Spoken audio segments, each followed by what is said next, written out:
Hello and welcome to Fantasy Smack Talk. I'm Dustin, this is Brent. In this show, we wanted to give you a list of guys who we think are undervalued this year for your 09 football draft, and we think they're going to offer you a lot of bang for your buck for where you're going to be able to get them in the draft.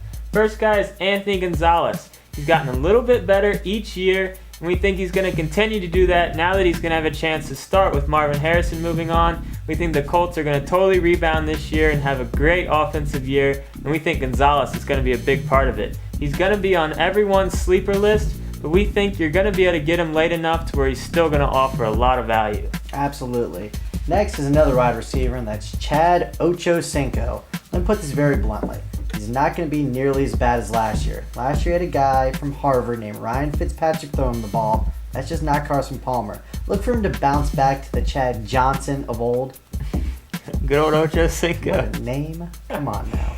Next, we got Derek Ward. He's moving out to Tampa Bay. He's going to be the featured back out there. He had 1,400 total yards as a backup last year. Now, again, with Anthony Gonzalez, same with Ward, he's going to be on everyone's sleeper list, but we think you're going to be able to get him late enough to where he still offers a lot of value. Look at Michael Turner last year. He was on everyone's list, but he still slipped far enough to where he was an absolute steal. Yeah, Turner's somebody I really wanted last year, but I just kept letting him pass me round by round. Got to pull the trigger. I guess you got to. Next on the list is Julius Jones. You got to remember, Maurice Morris is gone. If Seattle has a bounce back year, he could be looking to have about 20 carries a game, which would be, great fantasy numbers if that actually transpires. However, a lot of the experts have him ranked well below the second half of all the committees out there. Again, this is just a great value pick for you in the later rounds. Yeah, he could definitely work out for how late you can get him. Another guy that you're going to be able to get really late, another running back, Ray Rice, out in Baltimore. It looks like McLean's going to fullback duties, and with McGahee, there's a good chance he's either going to be hurt or in the doghouse with the coaching staff. And for how late you can get Ray Rice, he's going to be a great gamble because he could become the starter and do really well out there with Baltimore. So if it gets into the later rounds, definitely give Rice a look. Yeah, absolutely. Next on our list is Ted Ginn Jr. Now, it's funny that he's on this list because every year he's been a sleeper, and he has gotten a little bit better, but he's burned so many people already that he's kind of being left off a lot of lists this year, and he might actually be a big breakout candidate. Especially if your league counts return yards, he's a no-brainer to pick up late on your squad.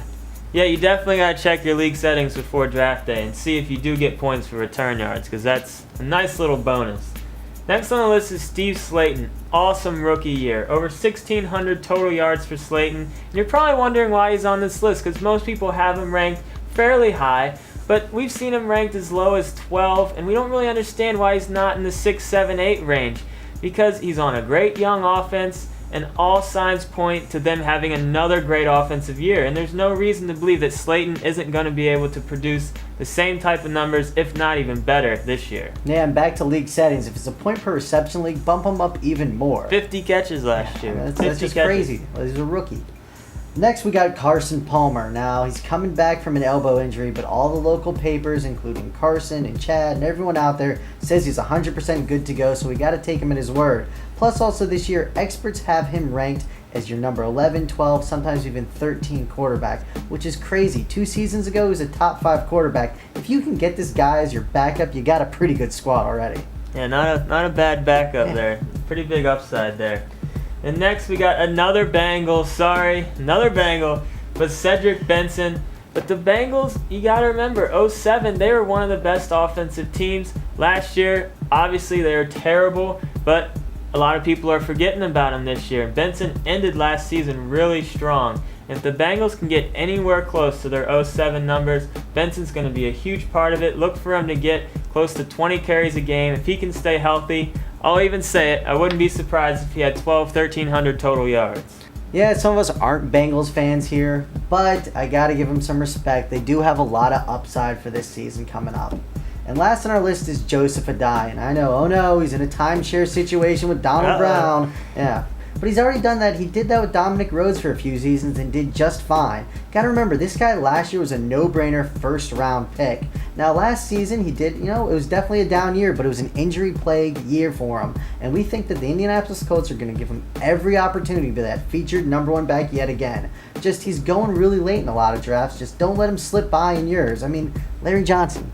How is Larry Johnson ranked over Adai right now? Yeah, don't let him slip too far. But those are a few guys that we think are going to give you a lot of value in your fantasy league. If you have any questions or anyone you think we left out, feel free to sign on to FantasySmackTalk.com and add something into our forum sections. Thanks for joining us. I'm Dustin. This is Brent. We'll see you next time.